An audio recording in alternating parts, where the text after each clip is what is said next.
Bismillahirrahmanirrahim. My name is Amy. I'm 21 years old. I'm an English teacher from Derby in the UK. I converted to Islam in February of this year, alhamdulillah. Well, it started a few years ago when I visited Egypt for the first time. I was engaged to a Muslim man, and it was my first time in a Muslim country, and I was very intrigued about Islam because I didn't know anything about it. And I'm the kind of person, I hate to be ignorant about anything. So when I went home, I decided to read about Islam, not to convert, just to know about it. And I was so impressed by the rationality and the simplicity of it. I was never happy as a Christian. I never believed that Isa alayhi salam was my Lord. I always saw him as my prophet.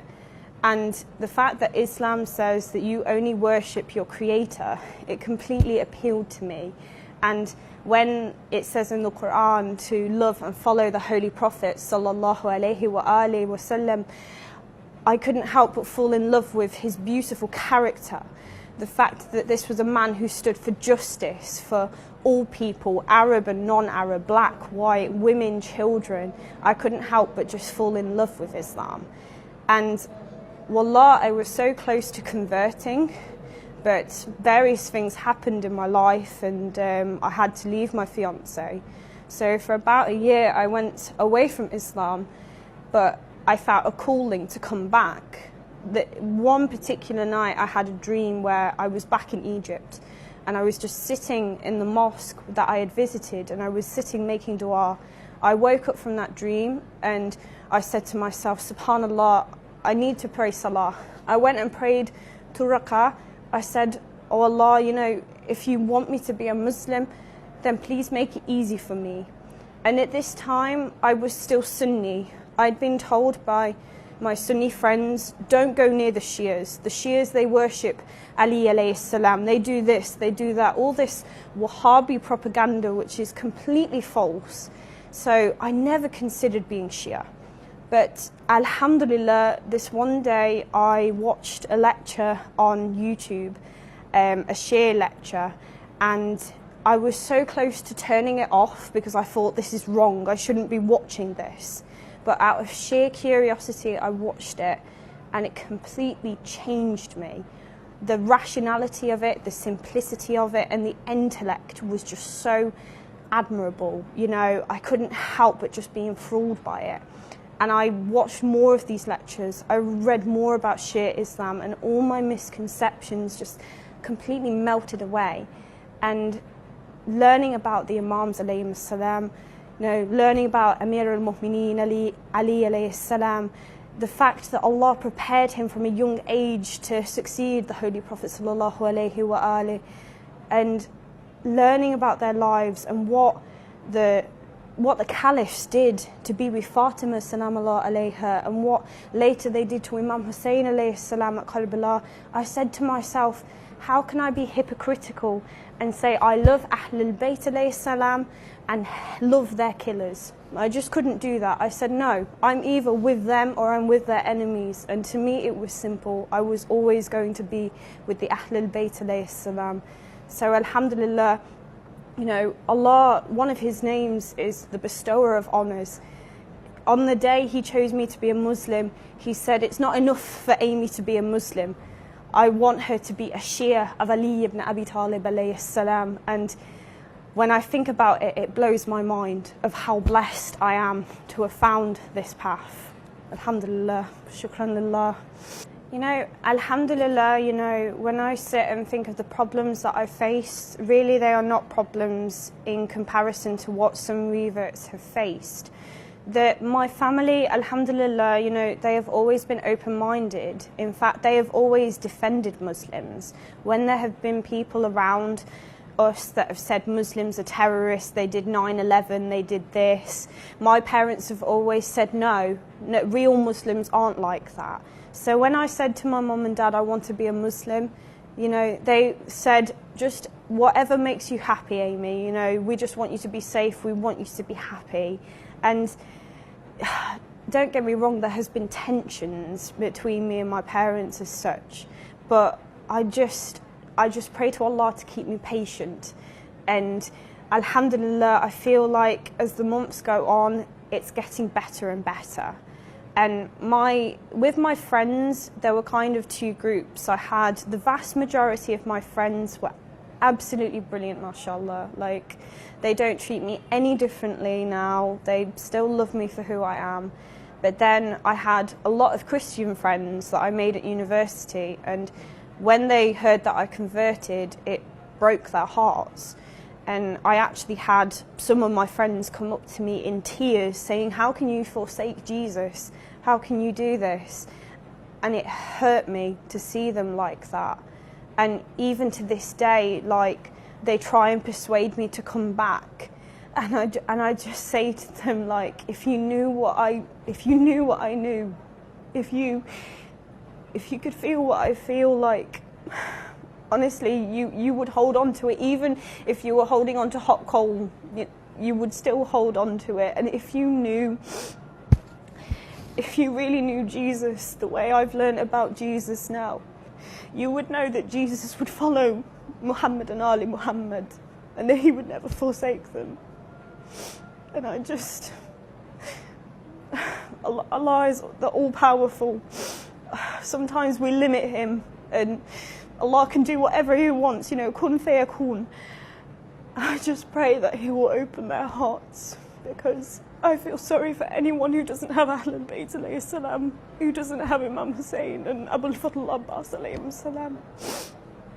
Well, when I think of the Amy before Islam, Amy was a very broken person. She had faced so many things. She had had so many people whom she had loved, and yet they were cruel to her. She was scared of the world. She was scared of failure. She had no self-esteem. I look at myself now and I say, this Amy is brave, because the Amy a few years ago, she never would have came to Iraq or any other foreign country by herself. Now I come here and I say, there is nothing to fear. Like, I'm not afraid of any person, even though Daesh are in this country and they want my blood on their hands. I say, who cares? You're nothing special, Daesh. The only thing I fear is Allah subhanahu wa ta'ala. The new Amy as well, she doesn't stand for injustice now. When someone tries to take my rights away from me now, I say no. I won't stand for that, because Bibi Fatima salam Allah alayha, she taught me to be brave. Bibi Zainab salam Allah alayha, she taught me to be brave. If they could stand up in the courts of tyrants and stand for their rights, then why can't I do that? And another thing about the old Amy as well, like, my whole goal in life was just to survive, just to get through the days. I didn't care about anybody else. I just cared about myself. Now, I'm so much more compassionate. I'm so much more emotional. Sometimes I sit and I watch the 6 o'clock news and I see everything that's happening in the world, and it brings tears to my eyes, because it's not just me anymore. It's everybody. And I look at myself and my body and how I've used my body over the years just to please myself. And it's only recently that I've realised that my body is not my own. My body is for the pleasure of Allah subhanahu wa ta'ala and serving the Ahlul Bayt alayhi salam. My body gets worth through singing their praises and cursing their killers. And inshallah, I just pray that Allah subhanahu wa ta'ala, He will continue to build me. Whatever blessings or hardships He gives me in my life, I just want Him to build me so that I may serve my Imam az-Zaman. May Allah hasten his reappearance, because the greatest blessing that I could have is having a Muslim family to give to Imam az-Zaman. And when I have given them, for me to give myself to the Imam as well, and even if it means shedding my own blood. And I say this before witnesses. I don't say this so that people say, oh mashallah, what a wonderful Muslim. No, I don't care what people think about me. I say this before witnesses, so that if I go back on my promise to Imam Zaman, then all of you can testify against me on the Day of Judgment that I let my Imam down. And that is the most important thing to me. I think, to me, the definition of intellect is, you know, when you do everything for the sake of Allah subhanahu wa ta'ala, that's when you get true wisdom. You know, when you, like, alhamdulillah, I haven't even been a Muslim for a year, and yet I have Muslims come up and say to me, you know more about Islam than I do, you know.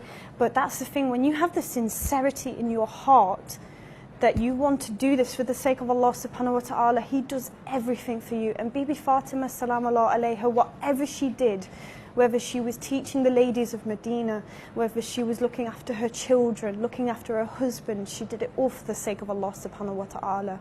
And that's where true wisdom and true intellect comes from.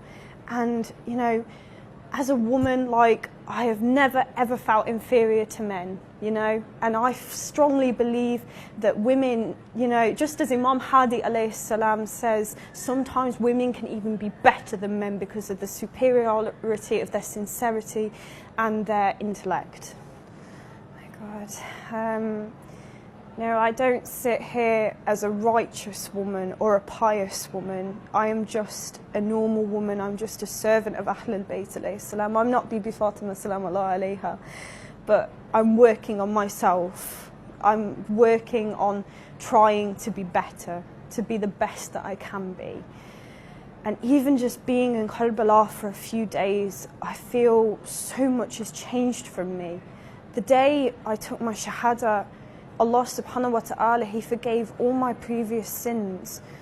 And it was an experience that choked me. I was shaking from it. And wallah, I never thought I would have that feeling again. But here, I've had that feeling again. As if Allah has forgiven me. And that Hazrat Abbas alayhi salam and Imam Hussein alayhi salam, they are with me and they are supporting me through their prayers every step. And when I first arrived in Karbala, we arrived on the outskirts of the city, and wallah, every time we turned a corner, I looked for the shrine of Hazrat Abbas. I said, Hazrat Abbas, where are you? I was complaining to him, and I was giving up. I was getting so tired, and I just wanted to sleep at this point. And then we turned this one corner, and I saw Hazrat Abbas alayhi salam, and I was just mesmerized, utterly spellbound by what I saw. I said, Abbas, you are so beautiful. If your shrine is so beautiful, then how beautiful are you as a person? And I got there closer and closer, and I was reminded of an event in my life, something that I've not thought about for so long. But a few years ago, I lost my brother-in-law, and it was a gut-wrenching experience for me. And when I was looking at Abbas, that memory came back to me, and I thought to myself, it's as if on that day when I lost my brother-in-law, it's as if Lady al-Baneen salam Allah alayha, it's as if she raised her hands in dua and said, Oh Allah subhanahu wa ta'ala, make Amy a Muslim so that Abbas may be her brother and that Abbas may protect her. And wallah, ever since I've been in Karbala, every time I've stepped out of the hotel, even if I've been on my own, I do not feel alone, and I do not feel scared at all. I feel as if, like, Hazrat Abbas alayhi salam is on my left and Imam Hussein alayhi salam is on my right, and they're walking beside me, and that I have nothing to fear at all. Wallah, I feel beyond privileged. I don't belong to be, I don't deserve to be here. You know, and I think of so many people in the world who aren't Muslims, and how, like, the extent that they'll go to, like, imitate them, like they'll dress the same way as these celebrities, they'll have the same tattoos, like they'll do exactly the same things as them. And yet, like, I feel like now, if I meet a celebrity or a king, a queen, a prime minister, a speaker, whatever, like, I just feel like I'm going to be so underwhelmed, you know. I'll just say to myself, you've met Hazrat Abbas alayhi salam. No one's like him. You know, you've met Imam Hussein and Imam Ali alayhi salam. Like, no one I could meet in my life would be more impressive, you know, apart from if I get the chance one day to meet Imam Zaman alayhi salam. Coming from England to Iraq, it's a complete culture shock. Walking around the streets are dirty, they're dingy, they're disorganised, like everything crazy is happening. And for a British girl like me, that, you know, it's completely alien. But the thing about it is when you're in the vicinity of those shrines, it's like the air changes. There's almost like a softness to the air. Like, so many times I go to places and I feel suffocated by it.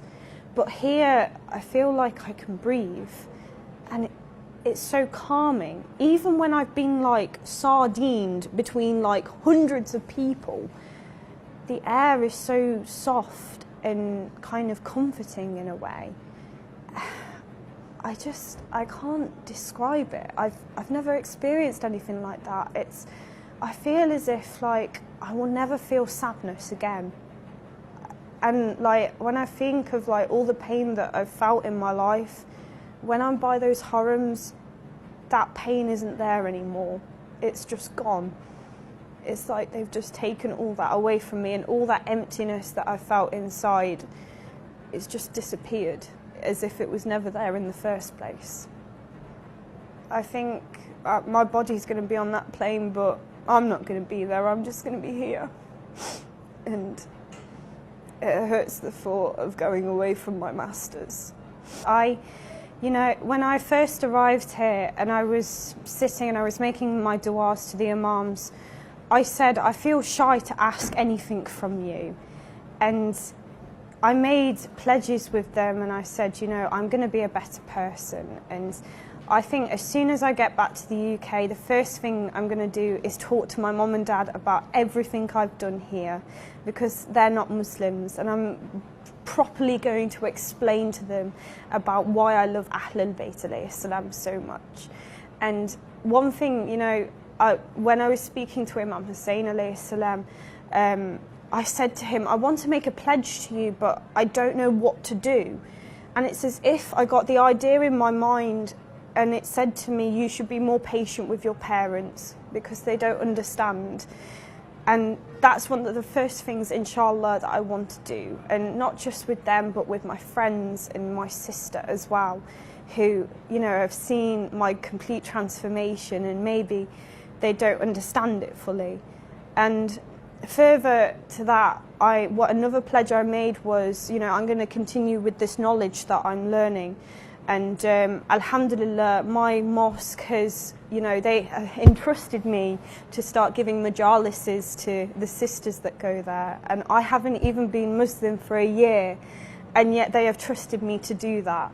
And I just know I'm going to put even more effort into those majalises now. I want everyone who attends my majalises to come out with the same passion that I have for Ahlul Bayt alayhi salam.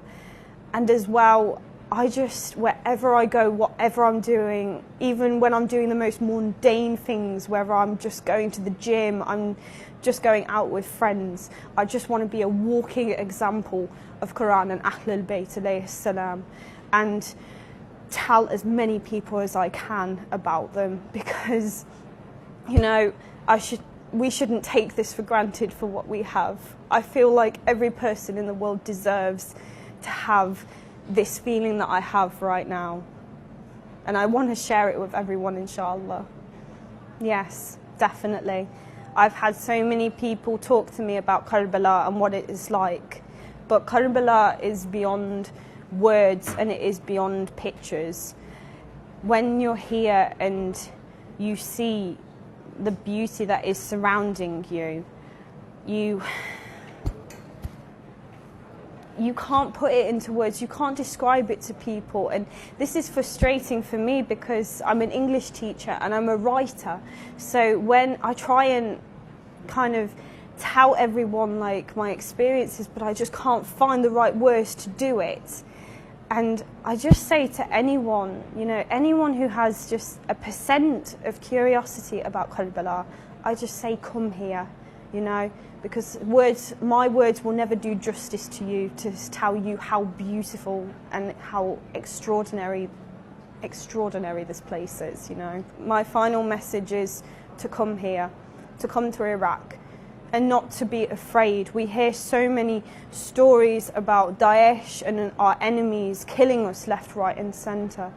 But I say to my brothers and sisters in faith to not be afraid, because we are the Shia of Amir al-Mu'mineen alayhi salam. We shouldn't be afraid of anyone. On the day of Saqifa, we had enemies and tyrants. All through history, we have had people who have hated us and tried to kill us, and yet we are more alive than ever. We should not be afraid of Daesh, because they're nothing special, nothing at all. They're just modern day Yazids, modern day Muawiyahs.